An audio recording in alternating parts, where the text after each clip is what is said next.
Beavemanites and Docutrons, assemble!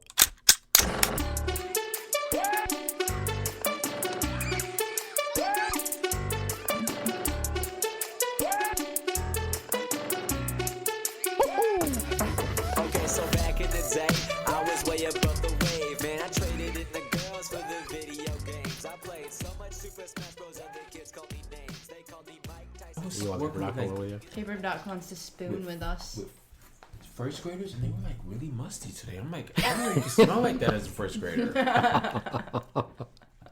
A musty first grader? Yeah. Musty. I don't think I was musty as a first grader. No. Like, do I stink? I worked hard today too. We had a lot of patience. You know, I've been using that rock for deodorant, and it seems to be doing just fine. Using what? A rock, you know, that the crystal, where you know You have really? Yeah. Oh. Seems fine. I haven't smelled you, so it I must be doing all right. We're recording, by the way. All right. So, no shit, there I was, Beavemanites and Docutrons in Renegade Beaver Studios, the lovely Renegade Beaver Studios. And I welcome you to this fine podcast that is Beaveman and the Doc. And, of course, I'm the Beaveman, in case y'all didn't know. And with me today is the beautiful Swan and the well-dressed, elegant Tromondae. And, of course, Paper Doc, our resident commentator, and may I add, maybe a sexual deviant. I don't know. All right. This episode, like the last one, is dedicated to the last podcast on the Left Crew, which consists of Marcus Park, Ben Kissel, and Henry Zabrowski. And I hope they're listening, but I seriously fucking doubt it. But if they did, just let them know that that is my favorite podcast. And I now present to you part 2 of Secret Witness, the untold story of the 1967 bombing in Marshall, Michigan by Blaine Pardoe. What do you guys got to say after our last podcast? Your theories, your thoughts, your questions. Well, first of all, I want to know what letter we're brought to us by. I thought you guys were supposed to come up with a letter. I want to do the letter R. Okay. For lots of reasons. Like pirate reasons, like R. Or are you going to the mall later? You know, the letter R. Uh-huh. No? Not funny? I thought it was funny. Well. Okay, so this podcast is brought to you by the letter R. Thank you, Swan. Tremondae? Aren't you thoughts? glad you tuned into this podcast? See? Hey. See? It did its job. It got us a laugh. Yeah, okay. Well, I guess when you bring the letters that the podcast is brought to you by, they can't all be gems. Anyway, back to what I was saying. Thoughts, suspicions, conspiracies, perhaps, on our last podcast, what we were discussing. Well, my role in this was supposed to be listening in as like an audience member, unaware of the story of the bombing. So it was very difficult, like, not to go and find out a little bit more about so what you happened. went and found out more? No, I Oh, you didn't. didn't. I wanted to, right. but I didn't. There's a part of me that still wants her to be. Okay, no, she's No, not she's okay. dead. She's She's blown in dead. half. She's dead. She got blown in half. Yeah, I know she's in half, but part of me Part of me wants wants me to have faked her death, and she found a Still- woman who looked still wants to, exactly like- like her and blew her in half. find out that like she was like behind it all, even though I know that she's not. Oh, she was behind some of it, and some of And it in she was front to of the it, left, and and- some of it she was to the right of it. Some of it she was above it. You got Some of it she was words. below it. Okay. I can't even talk after that.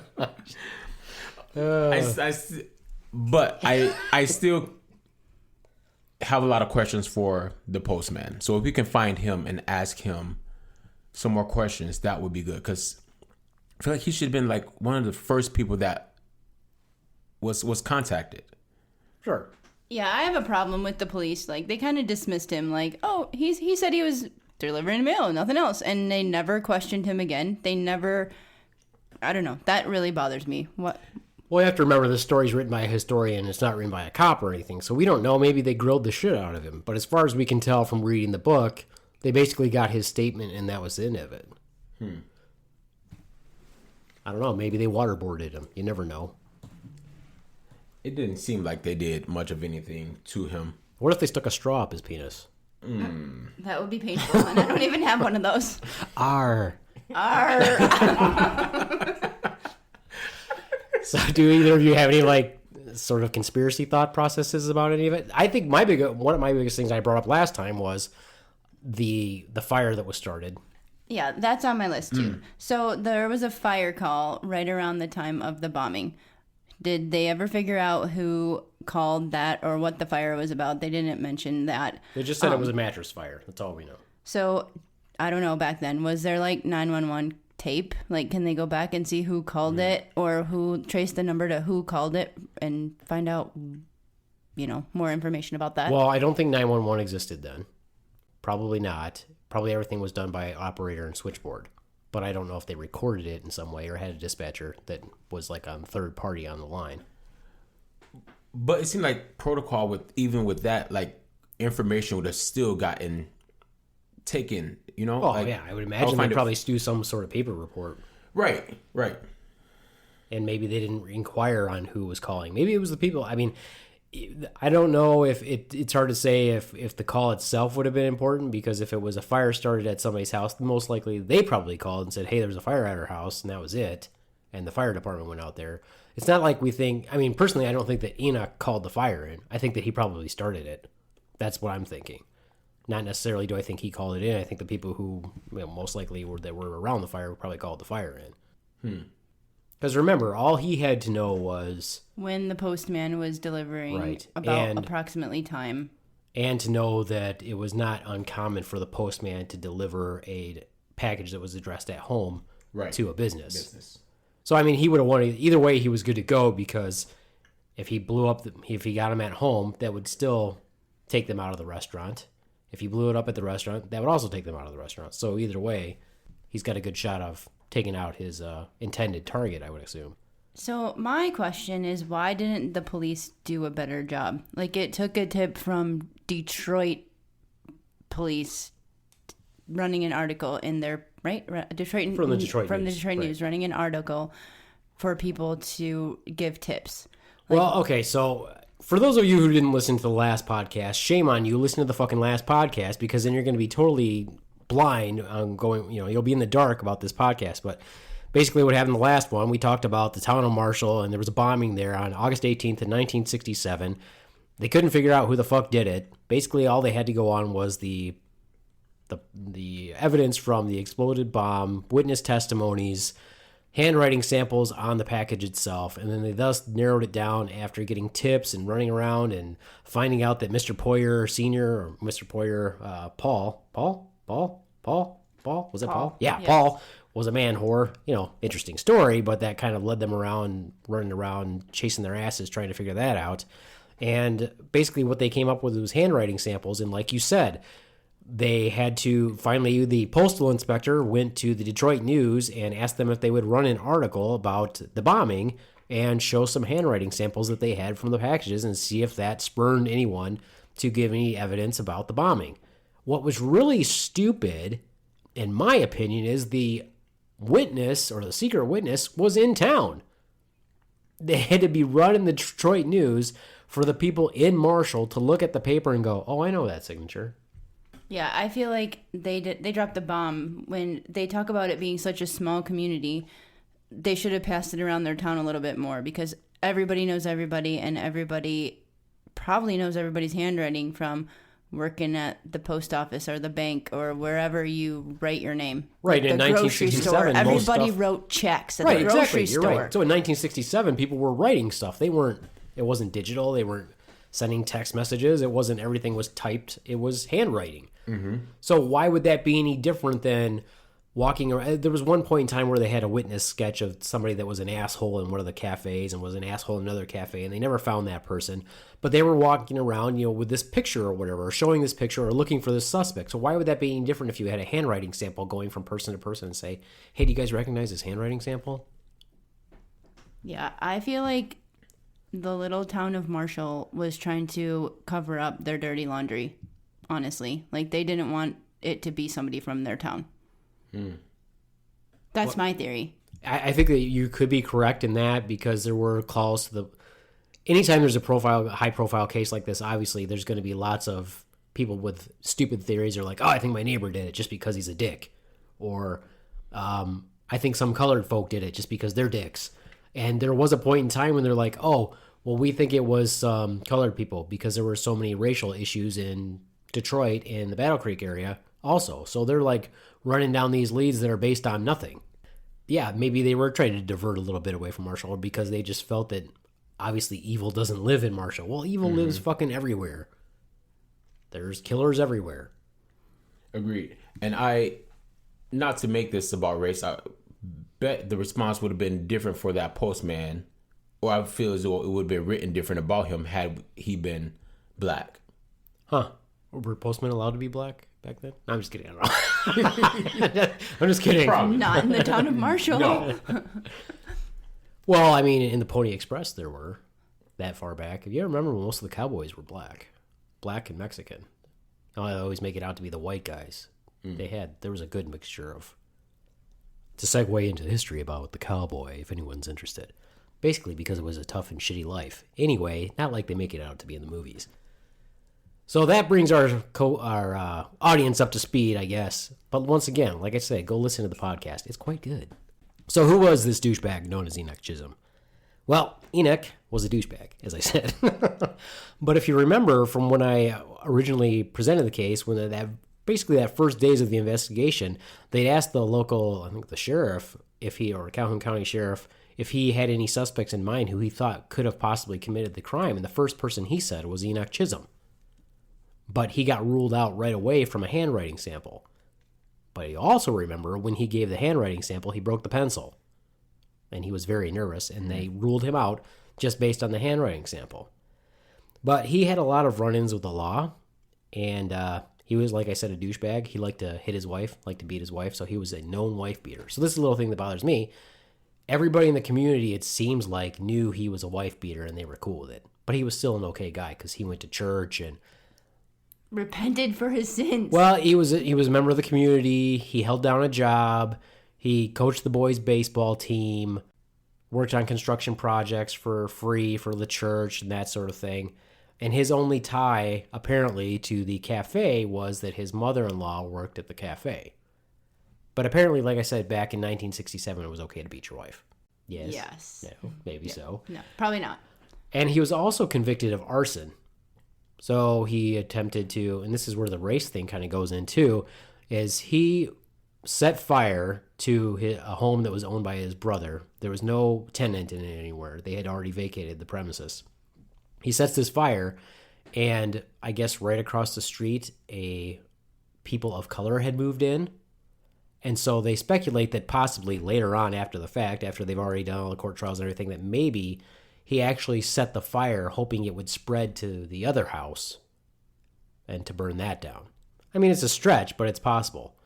The other thing that I find interesting is that if you've got a known arsonist and a wife beater, don't you think that that makes him a big suspect for murder as opposed to not being a suspect for murder?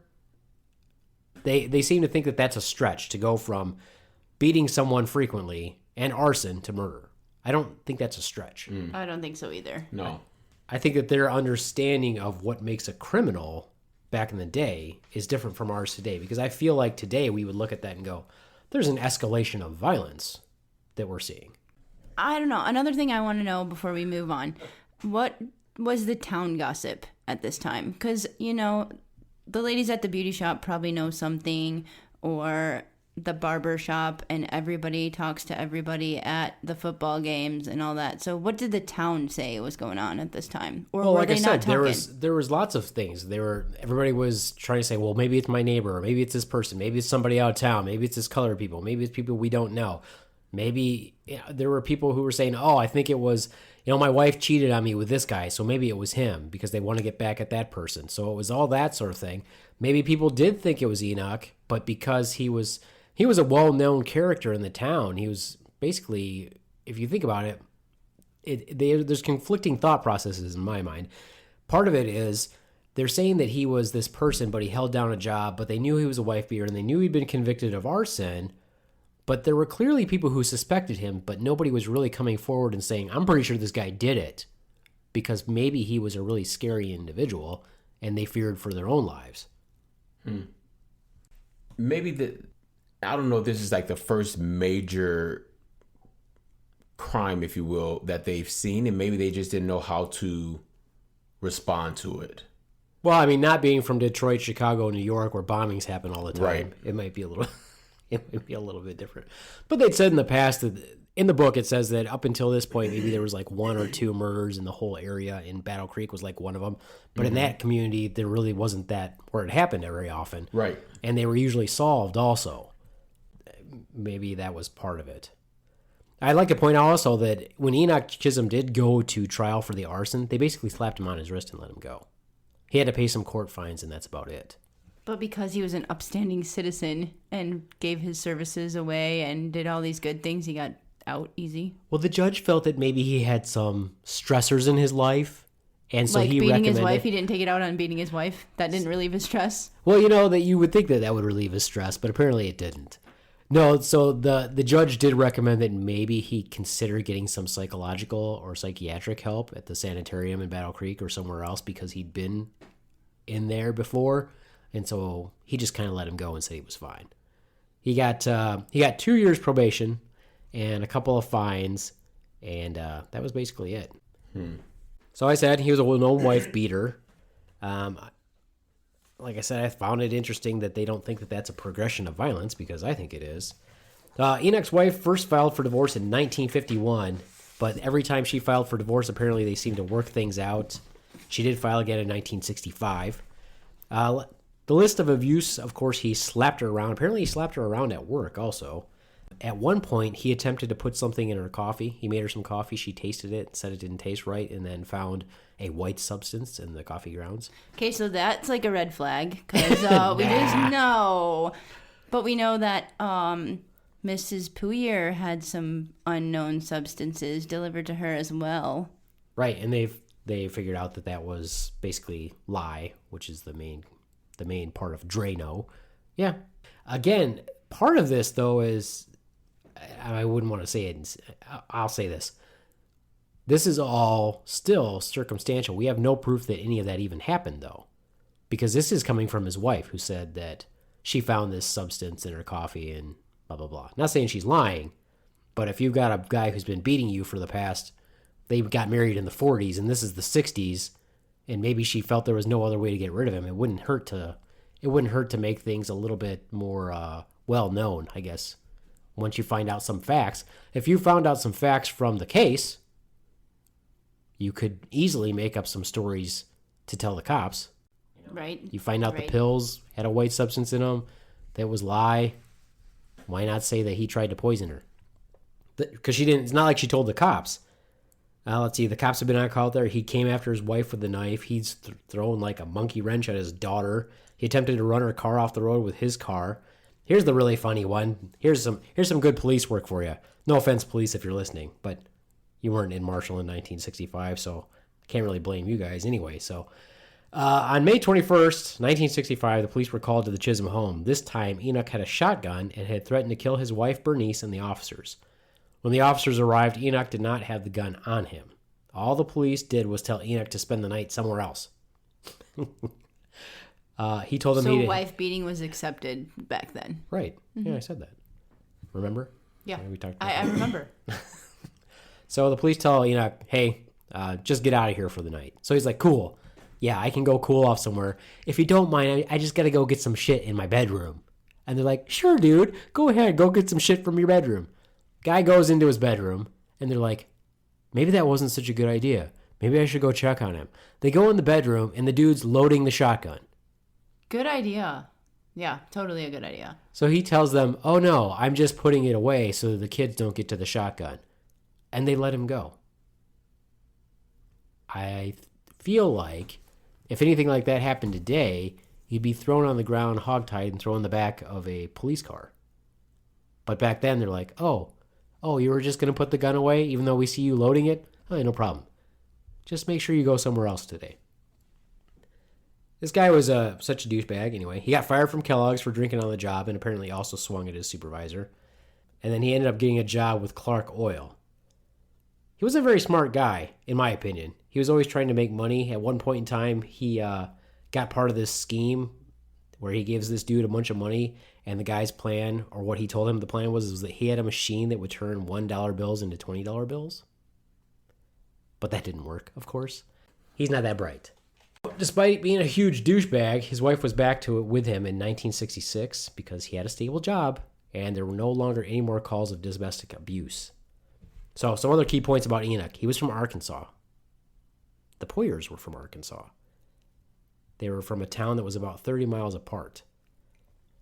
So maybe there's some backstory we don't know about from back in the day. Yeah, but the postal inspectors went to Arkansas and questioned people there, but mostly they were questioning them about Paul.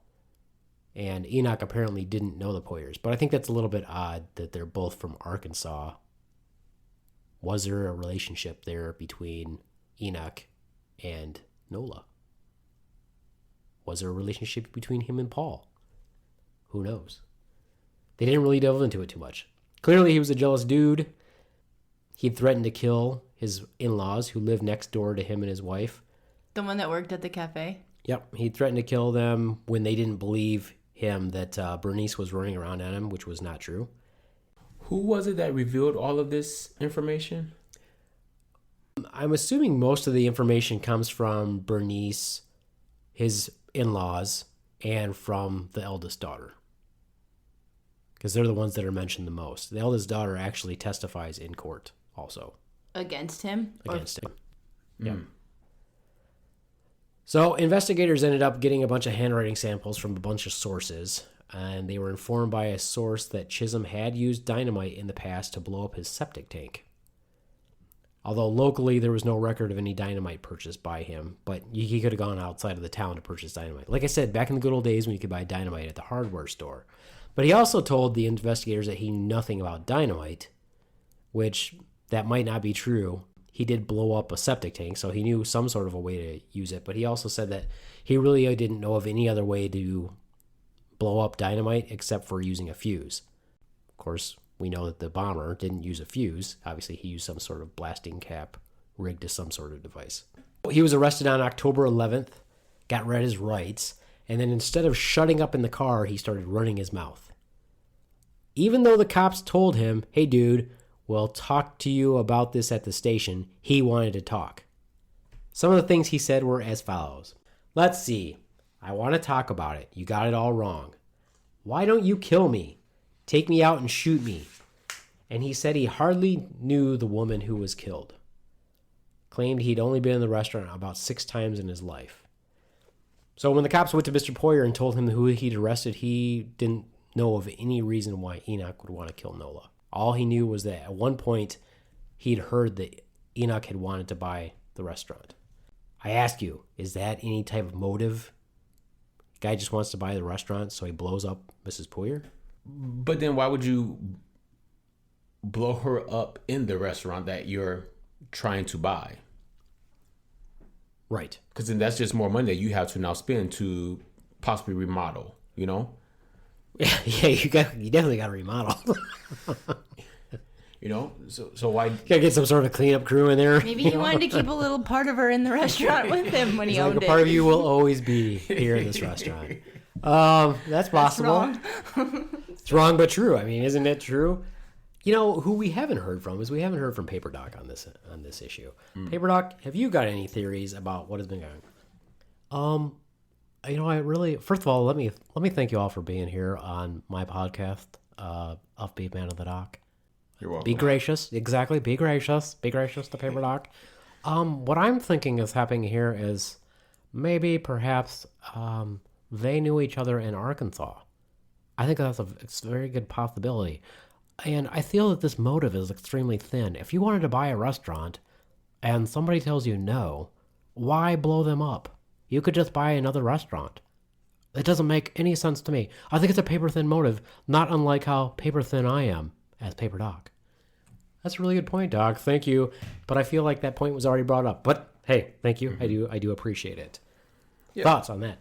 And I feel that if you would have done that, it seemed like that place had history, so that people would not necessarily come in there to dine at your restaurant knowing that. Yeah, how good does the restaurant do afterwards? Exactly. So why? That's out to me. Yeah. witnesses placed Enoch at one point in time talking to Nola in a heated discussion, and they both go their separate ways. He actually came in the back door. And of course, a lot of this stuff is, comes out after his arrest. When they've already been spending months trying to figure out what the hell has happened, now people come forward and go, oh, that reminds me of that one time I saw him, blah, blah, blah. And saying that he had this heated discussion, and afterwards Nola was talking about her family and how, Josie's family, which is Enoch's mother-in-law, and how she needed to get her life straight and all this other stuff and figure things out. But they're coming up with these conversations after the fact. Even before, when everybody was asking, has she ever had any problems with anybody? Did she seem like she'd been threatened by anybody? And nobody came up with these stories until he was arrested. Which, again, does it mean that these stories didn't exist? They never happened? Did people know but were too scared to say anything? Was he that big of a threat in a small town? Maybe. Maybe nobody... And people were getting prank calls also about, they've got the wrong guy, or she was killed by a woman, or whatever. I think some black people did it. I think some Asian people did it. I don't know. All kinds of things like that. To me, the motive is thin. Originally, Bernice gave the cops authority or permission to search the residence after Enoch was arrested. Enoch also gave them permission to search, which, good or bad, I guess, up to you. But I mean, to me, it says, does it say that he thinks that there's nothing there that will get him convicted, or did he actually not do it? Or does he so think arrogant? he's too smart that they're never going to catch him with what is there, or like he's better at hiding whatever he did? Well, I think you have to look at. I think that it's that. I think that he did. I think he is the one who did the bombing. But I think that he thought that he was much smarter than everybody else.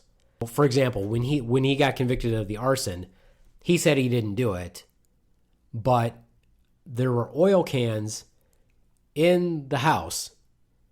The same type of oil cans were in his garage, and the oil can in the house had his fingerprints on it. So chances Well, are... and maybe he doesn't even care that we think he did it. He knows he's gotten off on stuff before, so he's just like, well, whatever, it doesn't matter. They might put me in jail for a week and I'll be cool, and then I can go back home and beat my wife. Yeah, maybe. Yeah, that's exactly what I think it is. The fact that he could stand there and be putting a gun away and still be able to walk clear. He has this mindset of, no one's going to come after me anyway, so it doesn't matter if I leave evidence around. Yeah, I can do whatever I want. I can do what I want. Well, what's funny about the arson trial is he didn't even want to go to court. He got a doctor's note saying that he was too stressed out and probably didn't need to go to court. He apparently maybe he can play the mental illness card a little bit better that way too. Yeah, maybe. So if he's like arrogant about it, he's like, "Oh, I'm mentally ill. I didn't do it, or I didn't mean it, or it was because of my mental illness," and he'll get off anyway. Yeah. Or maybe he has something on all these people to where they know not to cross him, or else something may come out about them. I don't know. Well, by now it seems like with a lot of that, everybody in town knew about all the goings on anyway, unless they've got some secret little cult also that nobody figured out, which is possible. Who knows? Maybe Nola knew too much. Possible. I don't know. Let's see. So we get to the newspaper trials. When the handwriting samples came out, Bernice says that she knew it was Enoch who committed the crime. When she read about the pills filled with lye, she threw out the Drano in their home. She brought the murder up to Enoch, but he showed no emotion, even though both of them had attended the funeral. And according to investigators, she was relieved when Enoch was in jail. Well, of course she was. She wasn't getting beaten on the regular anymore. Let's see. She provided information that Enoch had increased his drinking since he got fired from Kellogg. He had no hobbies, no friends, and continued to be jealous of Bernice. And he felt that the job he had now was beneath him. His solution was to get in the restaurant business. He could have his whole family work with him, and if he could have his whole family work with him, then he would always be able to have an eye on Bernice, because he was extremely jealous. The investigators did end up speaking to Enoch's 13-year-old son, Michael. The son confirmed that Enoch had used dynamite to blow up the septic tank. He also stated that on August 16th, and this is 2 days before the bombing, his father was home unexpectedly, apparently due to circumstances at work. He'd been working at his workbench on something, but the son didn't know what it was because he had friends over. On August 17th, he accompanied his father to the dump to drop off a barrel of trash, then to get his father's driver's license in town. Investigators felt that the son was holding back and felt that he would need to be spoken to again at a later time, but it never says that they do. So what was he doing 2 days before? So he worked, I'm assuming he worked like a day shift. He's at home when he's not supposed to be at home. He's working on something at his workbench. He gets questioned about why he was at home. He says that something was going on with his machine at work. But later on, Bernice says that she called home to talk to her son, and Enoch answered the phone on the extension in his work area. I don't know how they knew that it was an extension in his work area. And she said that she felt that he was working on something. And he told her, actually, part of the case, in the court case, he said that he was home because he requested to be off because he had work around the house to do. He had said nothing about there being anything wrong with the machine at work, which is what Michael said. So he lied to his kid at why he was home and made up, his lies aren't even straight anymore. No, well, but you've got basically three stories. Right. You've got Michael's story, Bernice's story, and then you have Enoch's story. But they don't seem to match, other than the only thing that matches is that he was at home. Mm-hmm. Bernice is speculating that he was working on something, but again, she obviously wants to put him away whether he's guilty or not. I don't know how you would know that he answered the phone from the work area extension. I mean, was there some advanced technology? Well, unless she heard him doing something in the background. Yeah, maybe. Or if he said, I'm downstairs working or whatever. I don't know. Did you have to take your trash to the dump back then? Or did trash come and get your trash? Yes. Both.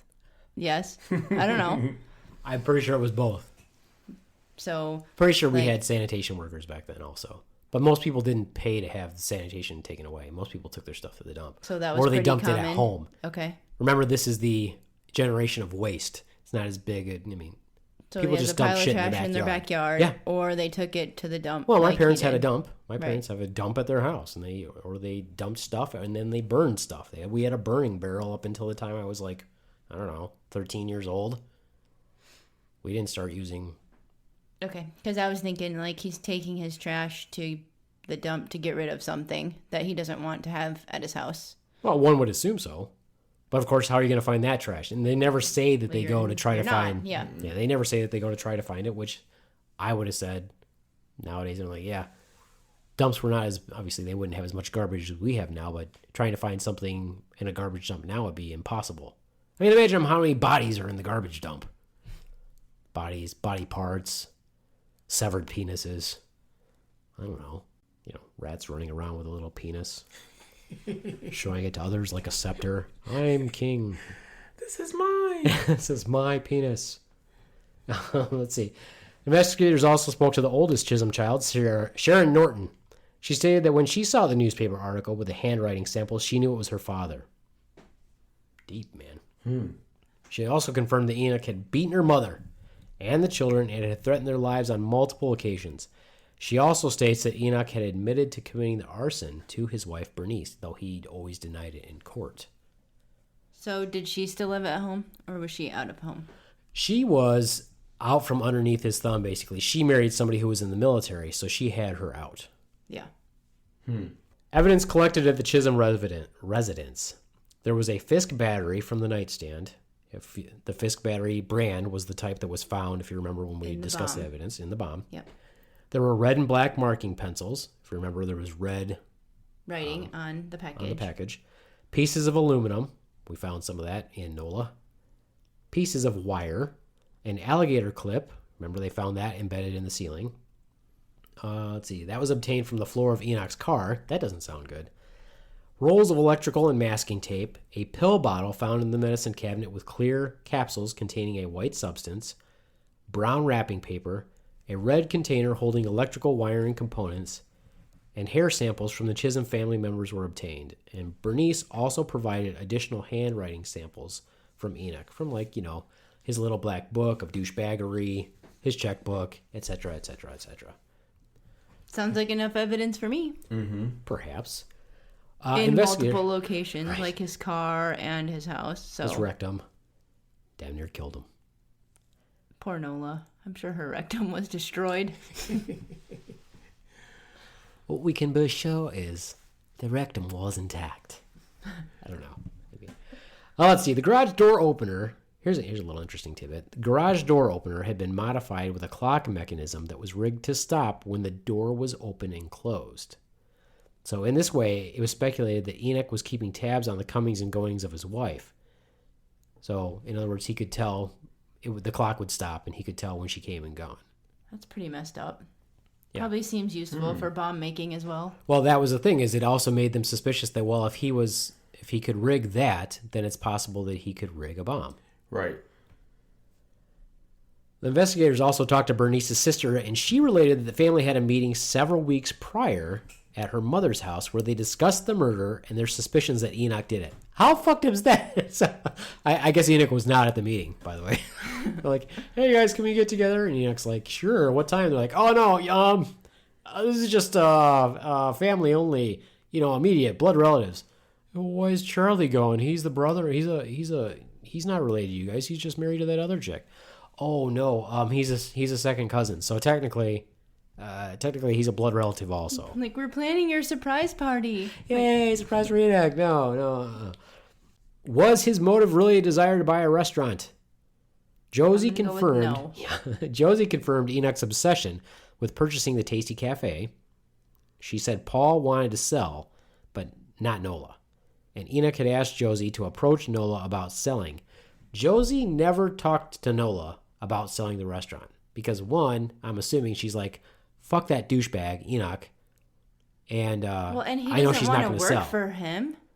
She works for them. Why would she want to work for her douchebag son-in-law who beats her daughter? I don't know. Free pie? Can't beat pie. Maybe. I don't know.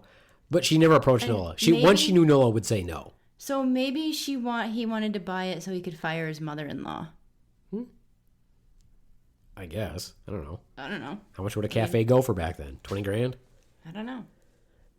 Enoch eventually called Nola at the restaurant, and Josie was there the day of the call. Nola basically said that she would never sell the cafe when she got off the phone. She wouldn't sell the cafe, and she definitely would never sell to that douchebag Enoch. And that was her words. And she said, over my dead body? She said, over my dead body, here and there.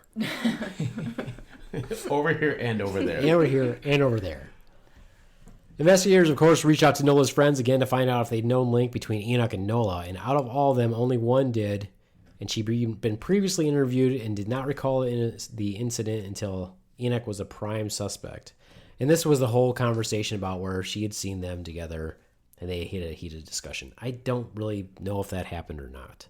The investigators feel, and I guess the prosecutors felt also, that Enoch killed Nola just because she was a woman and she said no to him and he couldn't beat her. I mean, kind of relevant, maybe.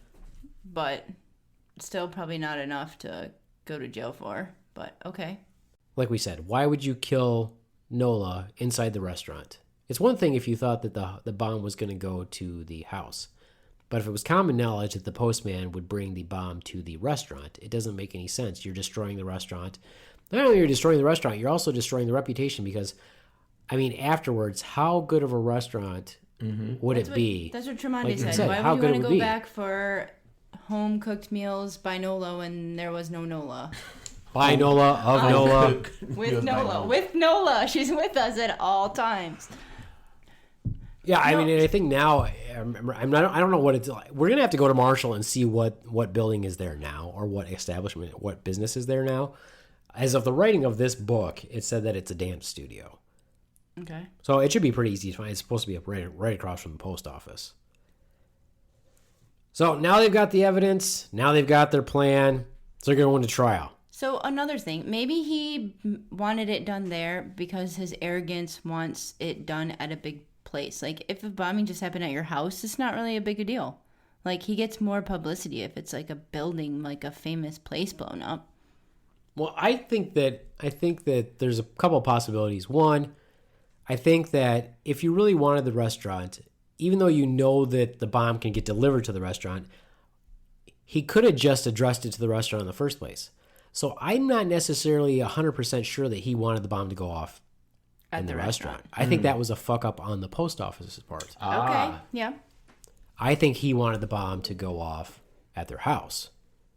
Not because he wanted to kill Nola per se, but because he wanted to take Nola and Paul out. And then, if he did that, if he wanted to buy the restaurant, he could. But maybe that wasn't such a big deal to him like everybody seems to think it was. There's a theory. Yeah, what is it? So, hearing you say that now, maybe he was thinking, because he said that he knew when Mel was being delivered. So maybe he thought that it was going to be delivered to their home, whether they were there or not. And maybe it was just going to go off at a certain time at their home, which would have possibly destroyed their home, which may mean that they had now needed to invest whatever savings they had into home. We got to put the restaurant up for sale because we can't afford it with this tragedy that just occurred. Possibly. I don't know. I think that if you really wanted it to go off in the restaurant, you would have addressed it to the restaurant. It's a far stretch for him to have been such a planning genius to say, well, I'm going to address it to the home, full well knowing it's going to go to the restaurant. Mm-hmm. Could he have been in town the day of the bombing? Perhaps. Would he have wanted to see the bombing? Maybe, maybe not. If he's truly paranoid, like I said, he's not going to be that up close and personal killer. He's going to be removed from the bombing itself. Maybe he was there, maybe not. So the long road to trial. This is where Enoch shows what a real true bastard he is. So you're supposed to have a right to a speedy trial, correct? Right.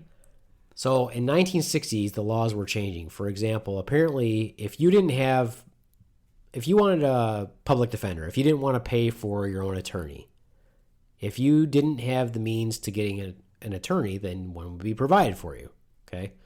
But if you had the means to provide for an attorney, they didn't necessarily have to give you one, even if you requested one. So apparently laws didn't come out till later that said, oh yeah, you can request one even if you have the money to pay for one.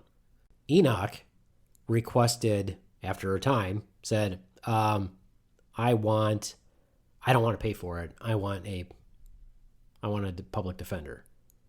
And it seems like from reading the book, he actually wanted to represent himself for a period of time there.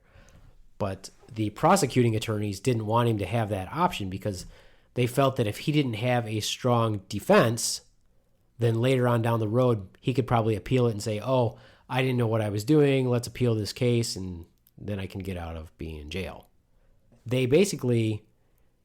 He sat on his ass while the judges tried to decide whether or not they could pay, the state or the county or whoever would have to pay to give him an attorney. So he just postponed it. Everything kept getting postponed on that decision based on him saying he couldn't pay for the attorney. So he sat there. So he was in jail this whole time? Yep. Okay. So he's in jail. Basically, everything is just getting pushed back here to there, trying to decide if he should pay for anything. Then Enoch has a freaking even bigger brainstorm. He has Bernice come in and he signs over everything to Bernice. So now she has all the bank accounts, the property, everything. And now he's saying that he's indigent. And then he figured one of two things. One, he figured he could protect all of his property in that way, so he wouldn't have to spend money on a public defender. And obviously, he was going to get acquitted because he didn't do anything, or he was going to get let out, and he wouldn't have had to spend any money, and he still gets to keep his property.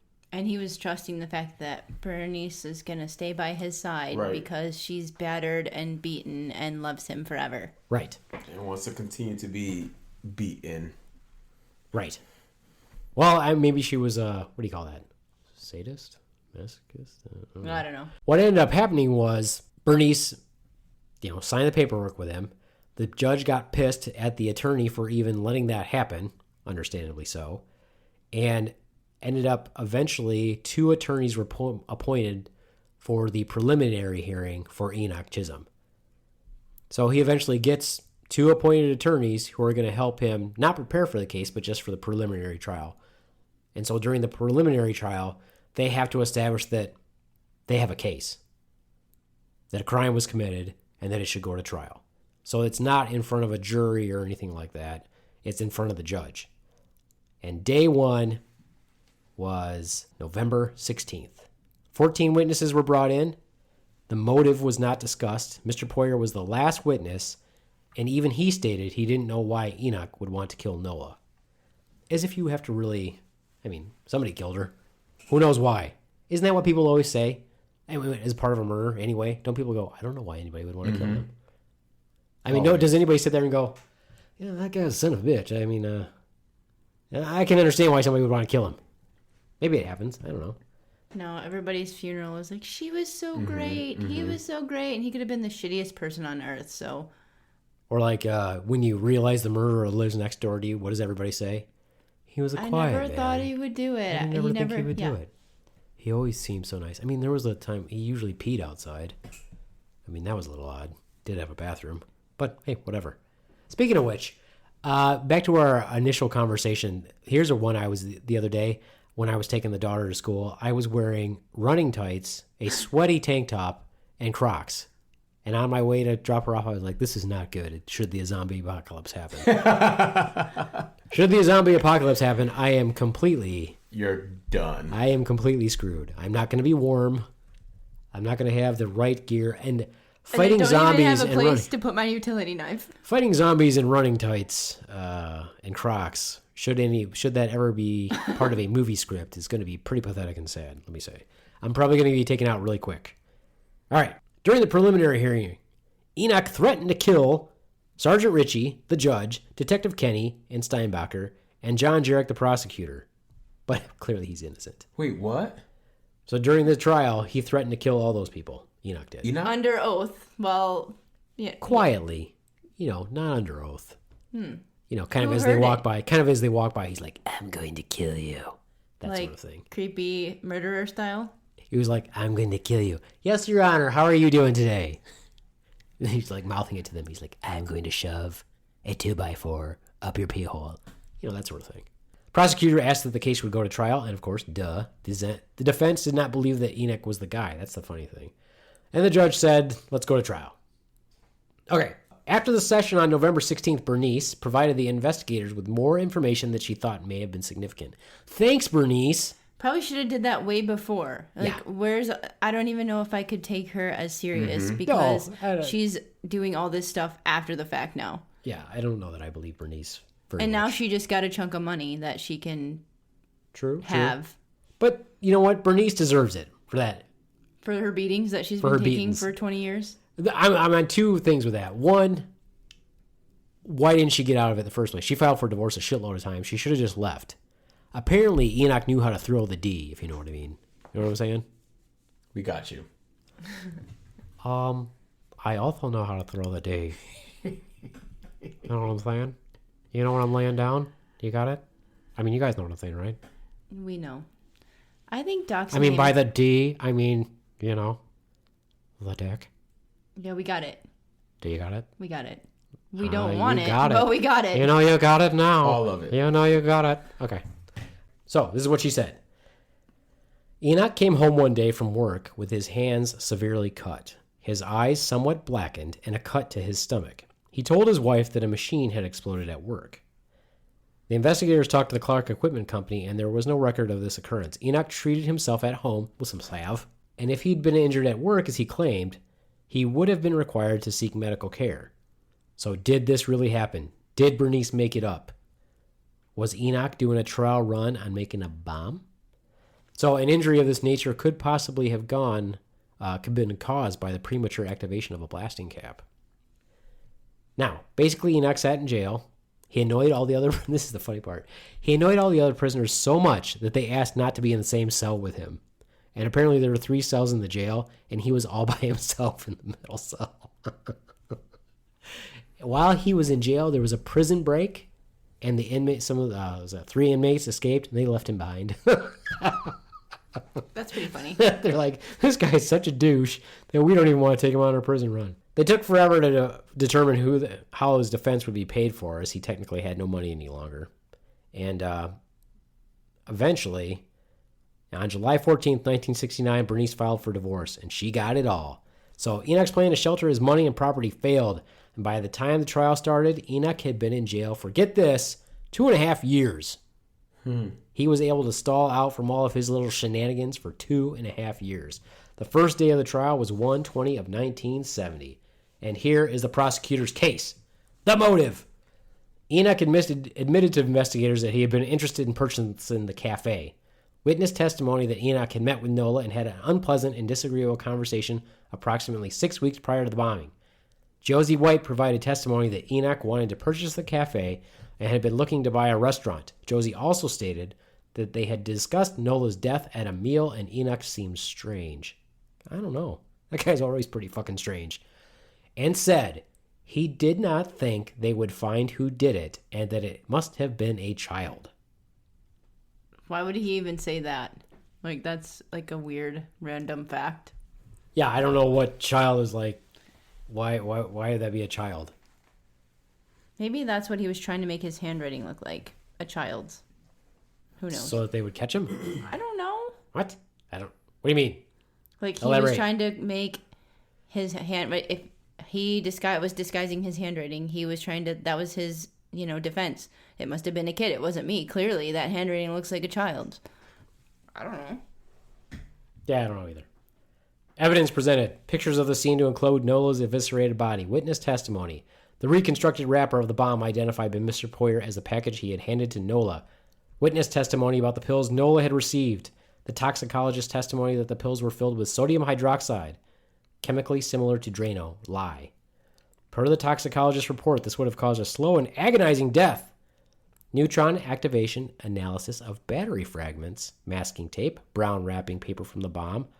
They were all extremely chemically similar to the evidence collected at Enoch Chisholm's house.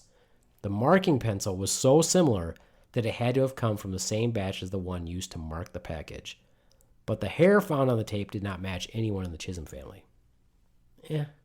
Well, it could have been handled by the postal workers or anything else, too. So... Yeah, and it could have fallen on there after the fact. That's possible during the blast. Handwriting analysis testimony confirmed a match in samples of Enoch Chisholm's handwriting. Testimony of Sharon Norton, Enoch's daughter, who confirmed that the handwriting on the bomb packaging and the packaging on the pills looked like her father's. She also verified that Enoch had asked her about trying to purchase the Tasty Cafe, and she had told him that she did not think Nola would sell. How much of a bastard do you have to be for your daughter to say, fuck you, he did it, that looks like his handwriting samples? Enoch takes the stand like a fucking moron.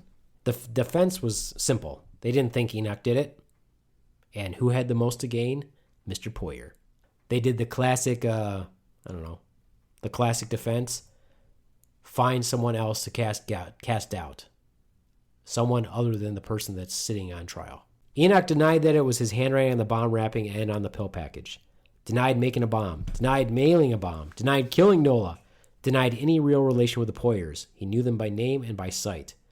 His recounting of the day of the bomb had been put in the mail before the murder is different than previous. States he asked to go home early to work on the yard and at home to be put on another shift. But Bernice had reported there was an issue with the machine and he had been put on a later shift. So he didn't ask to be taken off. Enoch confirmed his interest. Did he even have to be on trial? Or was he just so arrogant that he said, oh, yeah, I'll do it? Yeah, I think most of the time the murderer doesn't take the stand. Right. So he was like, yeah, I'm going to... He's like, yeah, I'll do it. Let's do it. Yeah, basically. Okay. He confirmed his interest in buying the restaurant. He denied ever trying to buy the Tasty Cafe. He was just interested in buying a restaurant.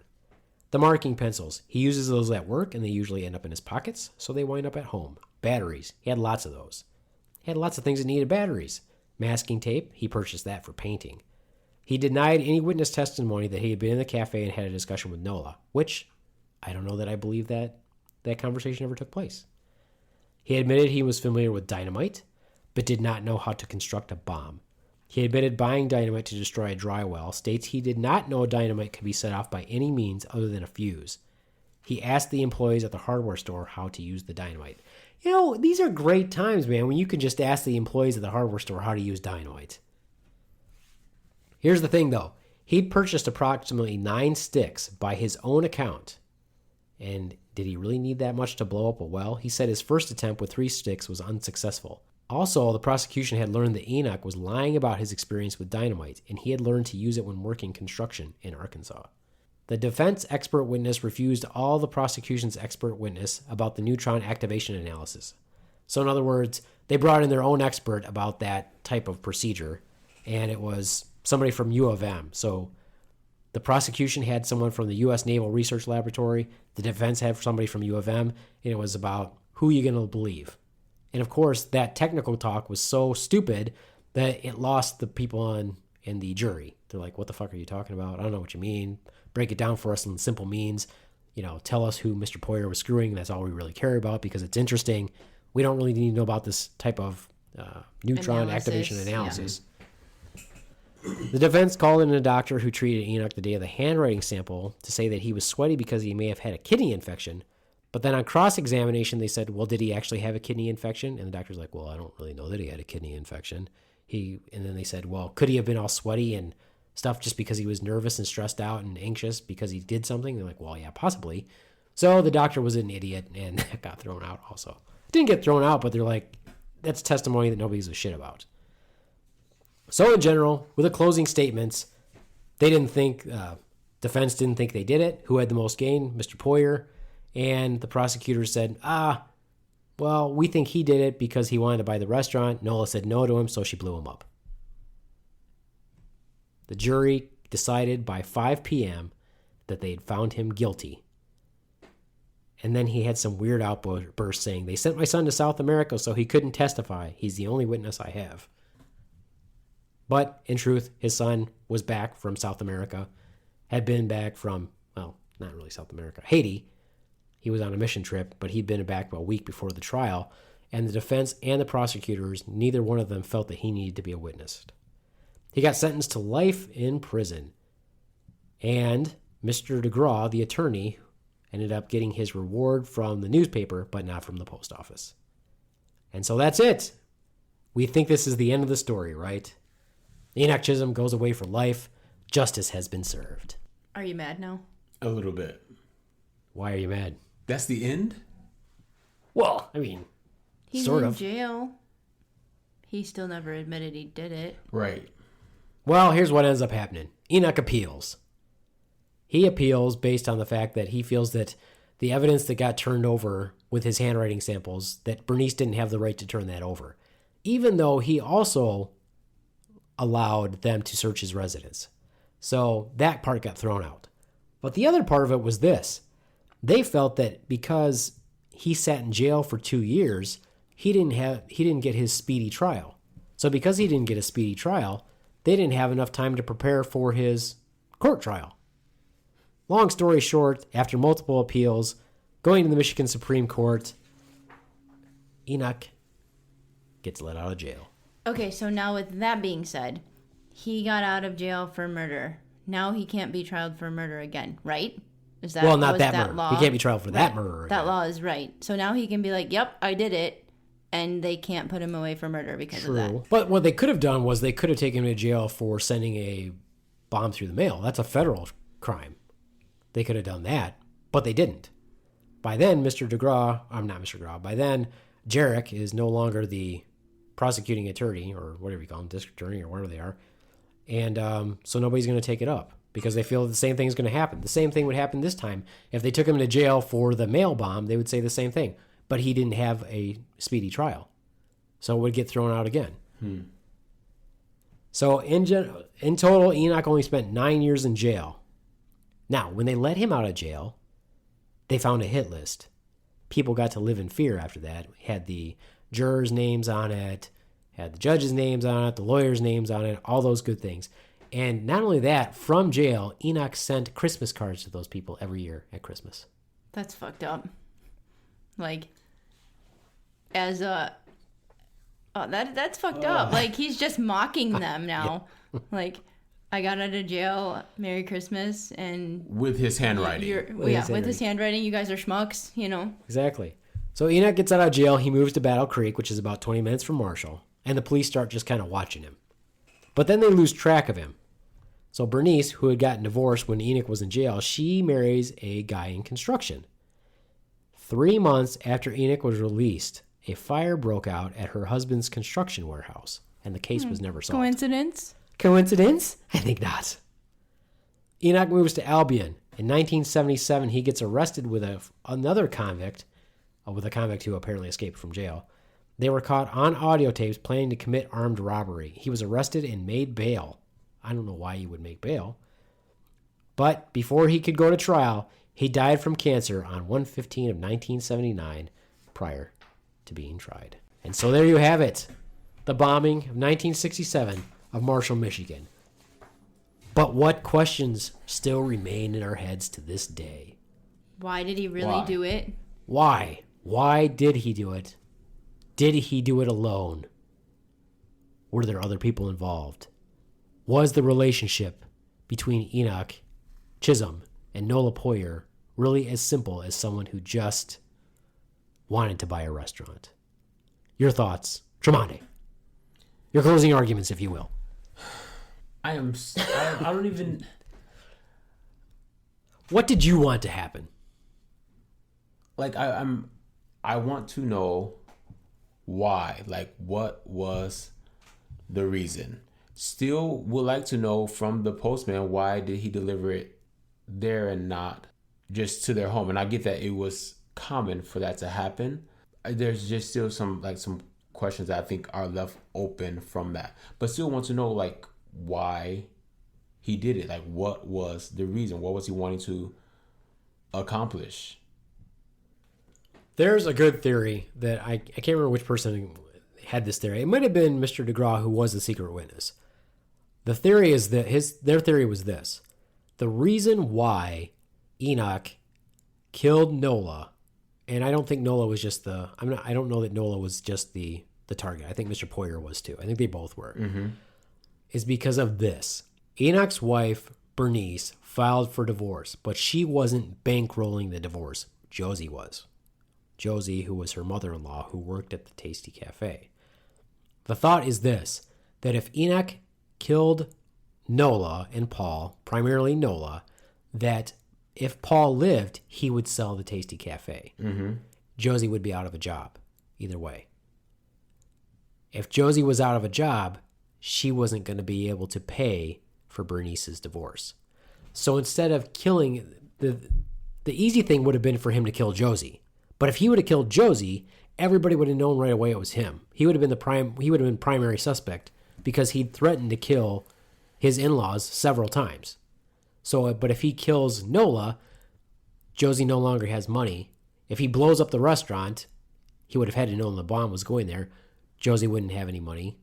Either way, he was going to take it. If he happened to take out Josie also, hey, even big bonus there. So did he know how big that bomb was, what the blast radius was? You know, I think that, like I said, again, I don't think that he meant for the bombs necessarily to go off in the restaurant. I think he meant for it to go off at their home. And he would have taken out Nola, at least, if not Nola and Paul. And then the restaurant would be up for grabs, or however many months it would take for somebody to buy the restaurant, and Josie wouldn't have any money. Did you say that he had received like some type of treatment in Battle Creek? Yeah, at the Battle Creek Sanitarium. Was any information pulled from his file or record there?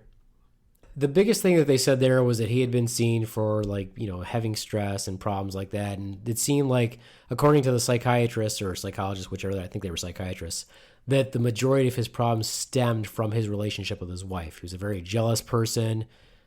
He felt that he blamed everything in his life on her, even though he wanted to be with her.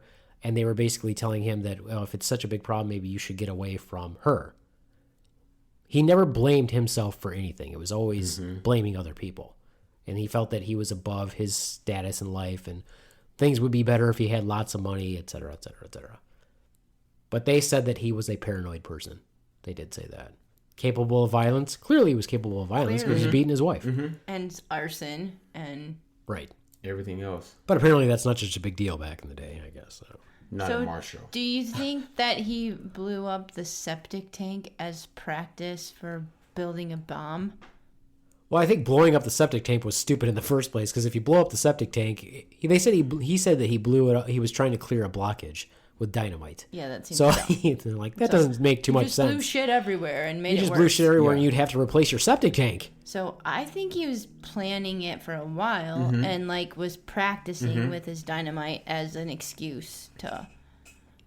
Yeah, I think so. That's very possible because I'm sure septic tanks very were good made point. of concrete or something like that. Just to so. see how big of dynamite and how big of a How much blast you you would need. need to make to blow something up. And I think that if the story was true about him coming home that one day with the cuts on his stomach and his hands and the blackened eyes and everything, and I think it is very possible that that's blowing up. If a blasting cap blows up in your hands, it's gonna jack your hands up.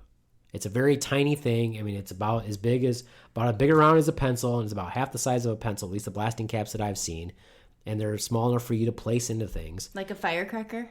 No, yeah, kind of like a single firecracker. And then there's a wire that goes from them, okay? If that blows up in your hand, it's like an M80 blowing up in your hand. So, okay. The difference is instead of having the shrapnel of paper like an M80 does, this one's aluminum. So it's going to cut some stuff up. So it's very possible that a blasting cap did go off on his hand. And even from my limited experience of blowing stuff up was mostly with claymores, we had to place a blasting cap inside the claymore well, and we didn't touch the blasting cap. We always held it by the wire and placed it in that way. So the blasting cap was never in our hand. We just didn't touch it because you never know. It might blow up. Who knows? Okay. I mean, chances of it happening are probably pretty slim, but the possibility exists, and you want to remove yourself from that possibility. So his wounds, I would say, are consistent with a blasting cap going off. However, I don't even know if he ever admitted that actually happened. I don't even know if they brought that up at the trial. I just feel that it's very slim. It's very slim motive to me. Were they lovers? Enoch and Nola. I'm going to go with probably not, but you never know. But I'm going to go with, because she would have been a lot older than him, right? Not that much. I mean, she was 10 years younger than Paul. Okay. So she would have been like 52, 53. Enoch was 42, I think, when the bomb went off. Or maybe he wanted her, but she didn't want him. Possibly. There's a little bit of... The good thing about Mr. Pardo is at the back of his book, he actually put some little notes in here for book clubs, and he had a couple of interesting questions. Was it possible that Enoch Chisholm was set up, and could it be that he was a patsy framed for the crime? Who would have a motive to do this, and how could it have been done? Well, there was a whole lot of how it could have, like, motive. Like, the postman could have been involved in it, clearly. The police didn't do a really good job, it sounds like, so they could have been involved in it. Or, I mean, maybe even Mr. Puyer, if you want to be all technical. Well, he had the most to gain from doing it. But again, we said it's likely that Nola knew what Mr. Puyer was doing. Right. And she was very happy. They both seemed very happy, and they had a good relationship. So do I think Mr. Puyer did it? Absolutely. I don't think so at all. I don't think Mr. Puyer did it at all. Yeah, I seriously doubt he did it. But the problem I have with it, and apparently in Michigan, you don't have to have a motive for a murder trial, if that's still the case. But what's the motive? Other than, are you going to sit there and say that it was enough for Nola to have refused Enoch, so he killed her because he's some paranoid freaking nutbag? And that's a good enough reason for somebody who's a paranoid nutbag? Or is it that they actually did know each other in Arkansas 30 years before and she had somehow wronged him back then? Maybe they met each other and she turned him down and he remembered it, but she didn't remember him when they moved. Maybe, yeah. Maybe she knew him before and only he remembered that he knew her and she didn't. That's possible. How many people do you run into now that you don't remember, but they could harbor some ill will against you from one interaction 20 years ago? Now, that's a scary thought. Now that I think about it, that lesson is this. Be nice to everyone. Mm-hmm. That way you don't get a package in the mail. So unless the package in the mail includes peanut M&Ms and Reese's Pieces, yeah, be nice to people. That's it. That's the takeaway. Doc, you have anything to add? Yeah. I would also like to add that I also like Reese's Pieces. That's your takeaway. Well, I mean, Reese's Pieces are good, man. I mean, let's be honest. E.T. had it going on. You know, E.T., I'm going to say this. That guy was rocking the naked bod, wasn't he? I mean, let's be honest. He was naked. Kind of emaciated. But he was naked, right? So, I mean, if you can rock it naked all the time, I mean, that's good enough for the paper doc. You know what I'm saying? You guys know what I'm saying? Yeah. Doc's being extra skeezy today. Okay, here was the other interesting question. During Enoch Chisholm's outburst at his conviction, he implied that Michael Chisholm may have been able to exonerate him. While his lawyers and the prosecution did not believe this, in what way might Michael have been able to assist his father's case? And how much might he have potentially hurt it? I think that he would have hurt his case. Personally. I think so too. The kid was probably beat at home too, and his dad probably was like, if you don't do this, I'm going to kill you. So why would he do that? If he knew his dad was going to be in jail for the rest of his life, I would testify against my dad. I want to know what was in the trash that they took to the dump. If he left enough evidence there in general, what was the trash that he was taking to the dump? Was it possibly the evidence of the botched bomb from before? What was it? Yeah, he seems like he left enough of real evidence. Other murders, right. other bodies, practice bodies. Possibly, who knows? The other thing that I thought was interesting is they mentioned these capsules in the medicine cabinet, a bottle of capsules in the medicine cabinet with a white substance in it, but they never tell us what that was. If that had been the same substance, if that had been lye in that would have sealed the case totally. But instead they just mention it, but they don't tell us what was in it. Yeah. And how old was Michael at the time? I think he was 13. Yeah, so is that even admissible as, like, you can put a kid on as your witness when he's a kid? Maybe. I don't know. Who knows? I don't know. I mean, it's not like, I guess you would have a hard time forcing him to be a witness from either side, the prosecution or the defense. The judge is probably going to say, yeah, fuck that, and we're not doing that. Right. I mean, if they were throwing out, if you didn't get in trouble for arson back in the day, I'm pretty sure they're not going to let some kid testify against his father or testify for his father. Right. And say it's not admissible, no big deal. I think that if he would have testified, he would have ruined his case. I honestly think that if Enoch Chisholm hadn't testified, he probably would have got off. I agree too. He gave too much information with cockiness that he wasn't going to get caught. Which is probably why a lot of times in murder trials they debate whether or not they should take the stand. Like with OJ, they're like, "Well, should we put him on the stand?" And they put him on the stand. I'm like, to me, I don't know. I don't have the mindset of a defense attorney, but I don't think it's probably a very good idea to put the murder suspect on the stand. It just seems like it's going to backfire. If you're over emotional, then they're like, "Oh, he was too emotional. He did it." If you're not emotional enough, he wasn't emotional enough. He did it. I think that that's probably a really bad idea. I think he ruined his own case. And I still don't know how he got off either. OJ, that is. Oh, well, because the glove didn't fit. Well, so here's the thing, right? And I would love to I really like to do a podcast about the criminal justice system, but that could take forever. But here's the thing. Is it a good system in general if all you have to do is cast reasonable doubt to the jury? Is it not uncommon for you to have a jury that says, well, 11 of them are like, oh, he did it, and one of them isn't? How many times do they have hung juries? Probably not that often. The one person gets pressured into saying, okay, you're right, he did it, even though they don't feel that they did. So it's a broken system. It's a completely broken system. I mean, there's too much variable. Mm-hmm. Yeah, or like in this case, well, he sat in jail for too long, so they didn't give him bail, and he didn't get a speedy trial. Well, that was all by his own doing. He delayed it, not them. And I know if I ever went to jail, I'm not going to ask for a public defender. I'm going to get an attorney. I don't care if the house has to get mortgaged 3 times. I'm not going to have somebody who has no incentive to get me out of jail. I'm going to get somebody who's like, this guy's paying me. I'm going to get his ass out of jail. He just happened to luck out to get two guys who really wanted to defend him, which I think is ridiculous. I mean, I know they're doing their job and all, and they got paid in some way, shape, or form, but I think that he clearly did it. And they just had, all they had to do was, I think that if, like I said, if he wouldn't have taken the stand, if they would have brought up all of, and they didn't bring this up, maybe it was not in 1960s, it wasn't a good idea. It wasn't considered honorable to bring up infidelity. But if they would have brought up all of Mr. Poyer's infidelities and painted a picture of him as somebody who wanted to live his life without his wife, they would have been able to cast enough doubt to get Enoch off. But they didn't do that. And so, yes, this trial, this case, this book leaves you a little bit empty inside.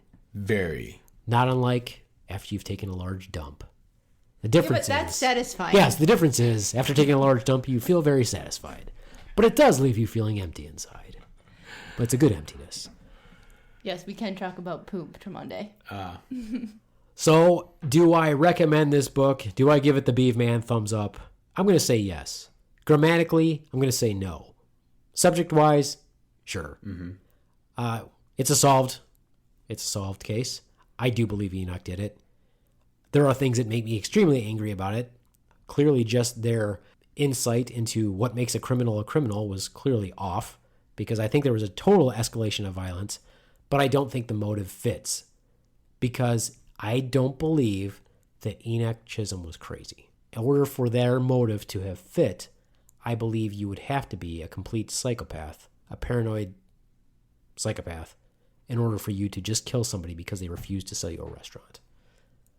No, I think he's more narcissistic and an alcoholic with, obviously, clearly, a drinking problem and a wife-beating problem, and it just escalated to more. I agree. His problem was vanity, which is narcissism and one of the seven yes. deadly sins for a reason. Vanity. It all comes back to vanity, as it does with most criminals, in my opinion. I recommend the book. It's a decent read. You can knock it out in a day or two. The book, once again, is Secret Witness, The Untold Story of the 1967 Bombing in Marshall, Michigan. I also recommend, if you're from the Michigan area, if you've never been to Marshall, go ahead and check it out. I'm sure they still have the little greasy spoon that is now called Oye Amigos. It is not called Emilio's like it was back in the day. And actually, I guess that wasn't really actually the name of the restaurant. That's just what everybody called it. But it's probably still there, and it's a good place to go if you want butter to run down to your elbow. I give the restaurant 2 thumbs up. Anything to add from the beautiful Swan or the elegant and well-dressed Tromondae?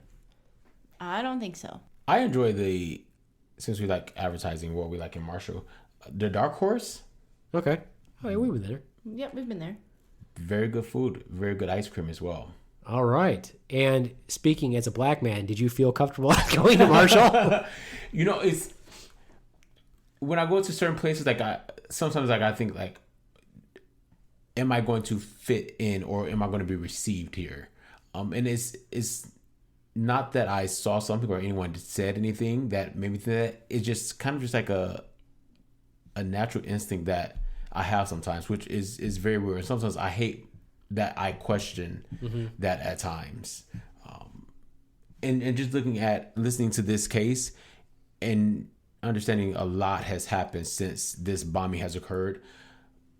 But looking at everything that was said here and thinking about Trayvon Martin, who was shot with a bag of Skittles in his hand, and his killer got off, Zimmerman, like how I'm looking at how do we get to this point now, and it was so drastically different then. Mm-hmm. Well, even if you look, like I said, what was there, like 2 murders prior to this in the whole area, to include Battle Creek?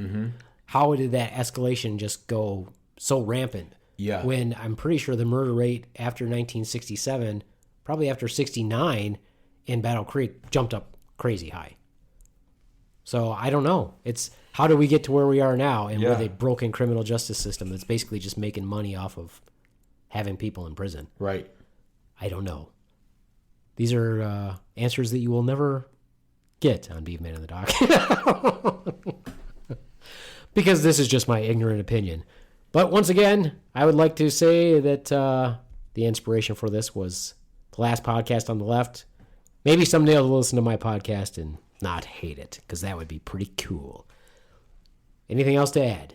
I don't know. The moral of the story is be nice to everyone because you never know who has a hit list. 'Tis true. 'Tis true. And if you have a hit list, by the way, folks, get rid of it because it's just not worth it. Unless your hit list is on there and like, hey, I'm going to make cookies for all these people because I love them. That's the only kind of hit list you should have. Otherwise, you're just setting yourself up for shit in the future. And if you ever had a hit list, don't let anybody know that you had one. And if you ever think about just sticking somebody's head on a pike, you probably shouldn't share that either. Oh, shit. Wait a minute. Yeah, keep that to yourself. Okay. I talked out loud again. And don't wear Crocs. And don't wear, whatever you do, folks, when you leave that house, try to be prepared. Wear Crocs around the house. All right, that's it for me, the Beaveman, saying adios, mooch fuckos. Say bye, you fucktards. Bye. Bye. You fucktards.